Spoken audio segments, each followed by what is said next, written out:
he presses him to his heart and bursts into tears, exclaiming, "Oh, Lord, my God." And he bends down to kiss his tiny feet, and feels them cold.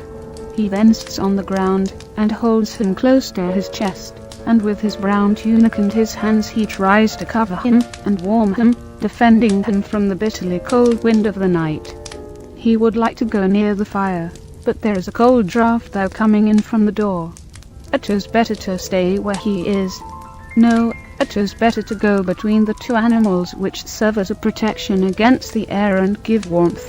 Thus, he goes between the ox and the donkey, with his back to the door, bending over the newborn to form with his body a shelter, the two sides of which are a grey head with long ears, and a huge white muzzle with a steaming nose and two gentle soft eyes.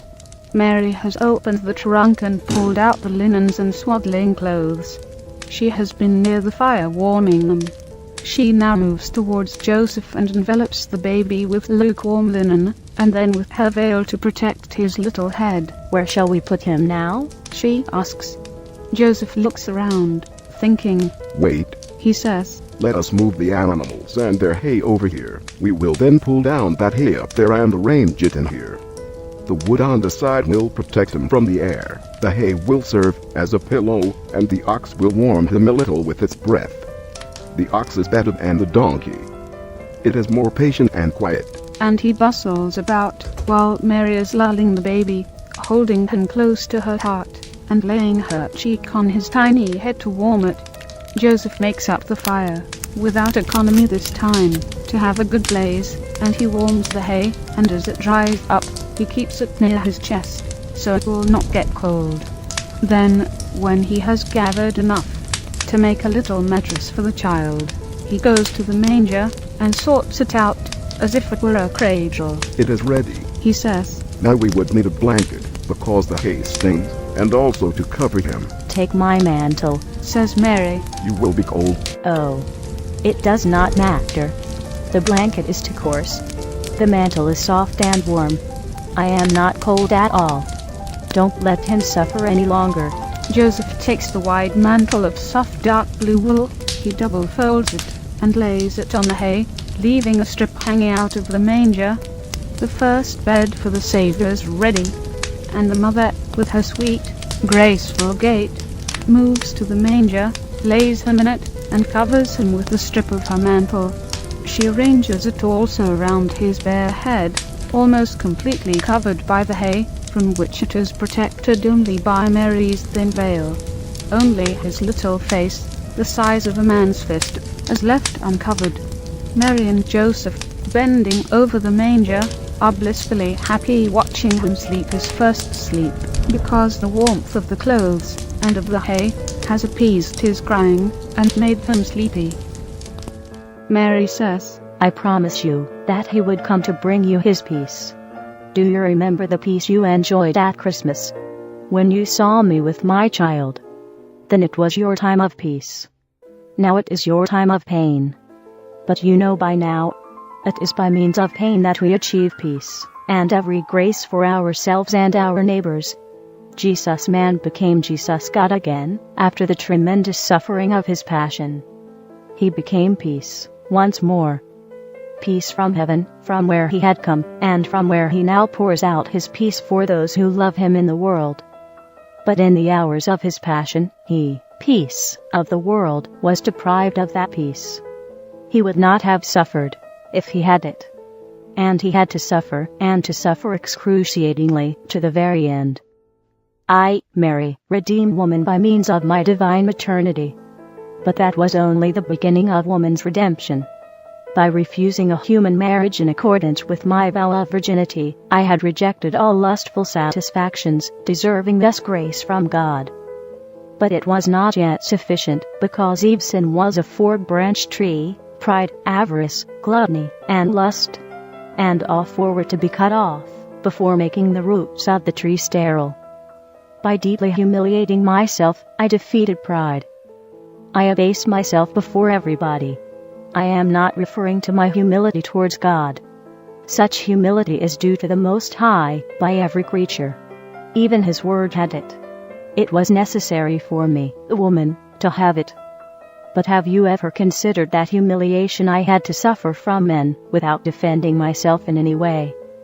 Even Joseph, who was a just man, has accused me in his heart. The others, who were not just, had committed a sin of disparagement with regard to my condition, and the rumor of their words had come like a bitter wave, to break up against my humanity.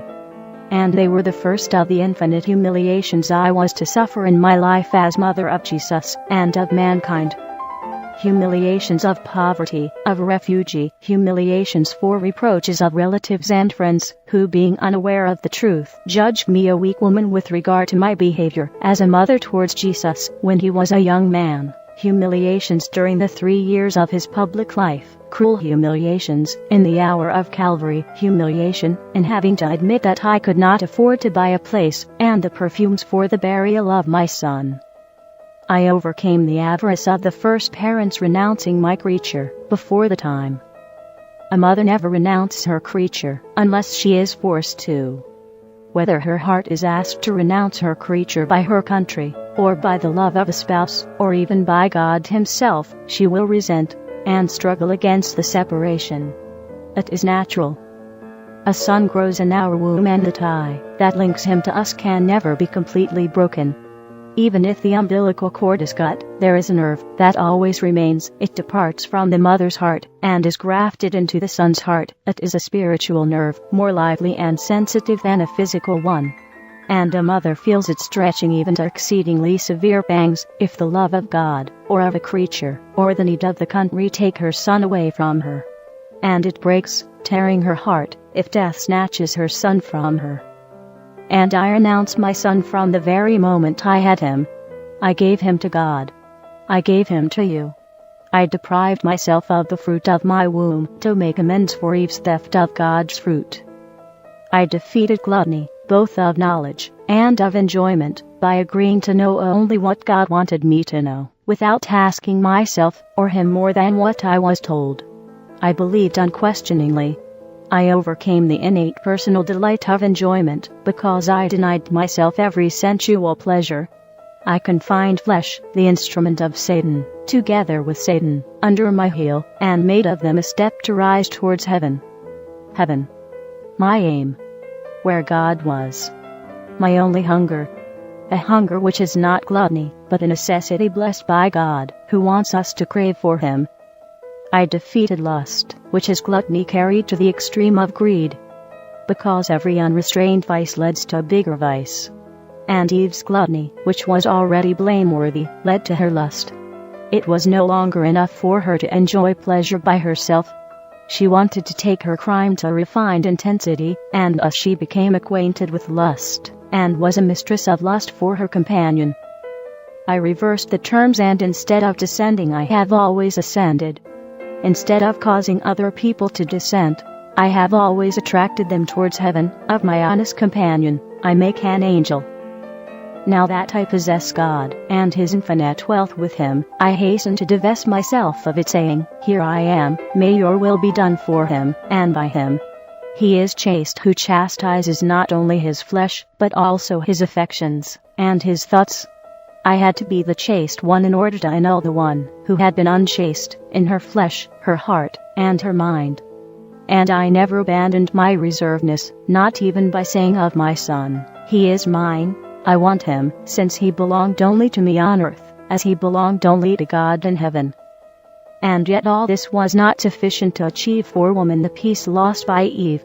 I obtained that for you at the foot of the cross, when I saw him dying, whom you saw being born.